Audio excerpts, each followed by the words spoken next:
কোনোভাবে বন্ধ করা যাবে না। একদিকে যখন এই বাংলার শিল্পীদের কথা আপনাদের বলছি, নৈরাজ্যের বাংলাদেশে কট্টরপন্থীর টার্গেটে শিল্পীরা। ধানমন্ডি থেকে গ্রেফতার বাংলাদেশের অভিনেত্রী ও সঙ্গীত শিল্পী মেহের আফরোজ শাওন।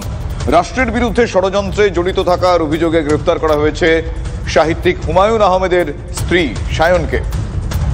জ্বালিয়ে দেওয়া হয়েছে শাওনের বাড়ি। আমার সহকর্মী সায়ন্ত এই মুহূর্তে রয়েছে। সায়ন্ত, শাওন টার্গেট হলেন কেন? কট্টরপন্থীদের কি কি কারণ দেখানো হচ্ছে, কি জানা যাচ্ছে?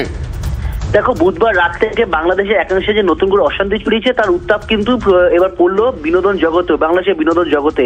সেখানে ধানমন্ডি নিজের বাড়ি থেকে সাহিত্যিক হুমায়ুন আহমেদের স্ত্রী অভিনেত্রী তথা সঙ্গীতশিল্পী মেহের আফরোজ শাহকে গ্রেপ্তার করা হয়েছে এবং তাকে আপাতত বাংলাদেশের ইন্টেলিজেন্স ব্রাঞ্চে রেখে তাকে জিজ্ঞাসাবাদ করা হচ্ছে বলে বাংলাদেশের পুলিশ সূত্রে খবর। যেটা পুলিশ সূত্রে জানা গিয়েছে, রাষ্ট্রের বিরুদ্ধে ষড়যন্ত্রে জড়িত থাকার অভিযোগ আনা হয়েছে তার বিরুদ্ধে এবং যেদিন থেকে রাজনৈতিক পট পরিবর্তন ঘটনা ঘটেছে বাংলাদেশে, কারা অভিযোগ এনেছে সেটা জানা যাচ্ছে? তার বিরুদ্ধে, রাষ্ট্রের বিরুদ্ধে কার্যকলাপের অভিযোগ কারা এনেছে?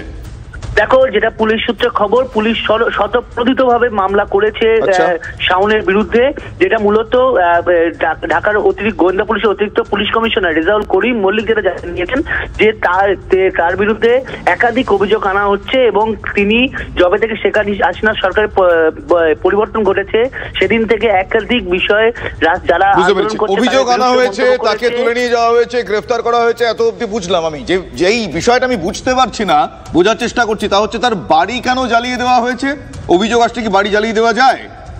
দেখো, অভিযোগ যেটা কঠোর মৌলবাদীরা যেটা করেছে যে তার বাড়িতে বসে, তারা যেটা বলেছে তার বাড়িতে বসে শাওন একের পর এক তাদের বিরুদ্ধে একাধিক বক্তব্য পেশ করছিল এবং শেখ হাসিনার সমর্থনে একাধিক বক্তব্য সমাজ মাধ্যমে পোস্ট করছিল। তাদের যে সমস্ত জায়গায় গাত্রদাহ হয়েছে, গা জ্বলেছে, তার বহিঃপ্রকাশ তারা এইভাবে ঘটিয়েছে, ঠিক যেভাবে দিনের পর দিন এই নৈরাজ্যের বাংলাদেশে কট্টরপন্থীরা ঘটিয়ে চলেছে। আপাতত তোমায় ধন্যবাদ শান্ত। অন্যদিকে শেষ পর্যন্ত আদালতের হুমকিতে বা আমরা যেটাকে বলি ধাতানি দেওয়া, সেই ধাতানিতে কাজ হয়েছে। ভুক্তভোগী পরীক্ষার্থীদের অ্যাডমিট কার্ড পৌঁছে দিতে পোর্টাল খুলেছে মধ্যশিক্ষা পর্ষদ। এনরোলমেন্ট হওয়ার পর 8ই ফেব্রুয়ারি পর্ষদের অফিস থেকে